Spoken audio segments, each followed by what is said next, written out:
एक बार भगवान बुद्ध जेतवन विहार में रह रहे थे। भिक्षु चक्षुपाल भगवान से मिलने के लिए आए थे। उनके आगमन के साथ उनकी दिनचर्या, व्यवहार और गुणों की चर्चा भी हुई। भिक्षु चक्षुपाल अंधे थे।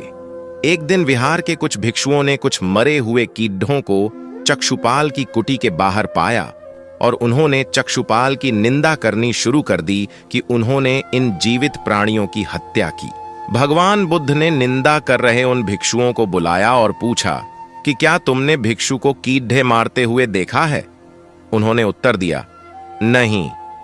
इस पर भगवान बुद्ध ने उन साधकों से कहा कि जैसे तुमने उन्हें कीड़ों को मारते हुए नहीं देखा, वैसे ही चक्षु उन्हें मरते हुए नहीं देखा और उन्होंने कीड़ों को जानबूझकर नहीं मारा है, इसलिए उनकी भर्त्सना करना उचित नहीं है। भिक्षुओं ने इसके बाद पूछा कि चक्षुपाल अंधे क्यों हैं? उन्होंने इस जन्म में अथवा पिछले जन्म में क्या पाप किए?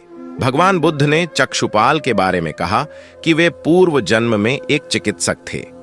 एक अंधी स्त्री ने उनसे वादा किया था कि यदि वे उसकी आंखें ठीक कर देंगे तो वह और उसका परिवार उनके दास बन जाएंगे। स्त्री की आंखें ठीक हो गईं, पर उसने दासी बनने के भय से यह मानने से इनकार कर दिया। चिकित्सक को तो पता था कि उस स्त्री की आंखें ठीक हो गई हैं। वह झूठ बोल रही है। उसे सबक सिखाने के लिए या बदला लेने के लिए चक्षुपाल ने दूसरी दवा दी।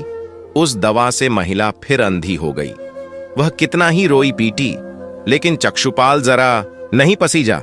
इस पाप के फलस्वरूप अगले जन्म में चिकित्सक को अंधा बनना पड़ा। दोस्तों, उम्मीद करता हूं आज की कहानी आपको पसंद आई होगी। अगर पसंद आती है तो एक लाइक और चैनल को सब्सक्राइब जरूर करें।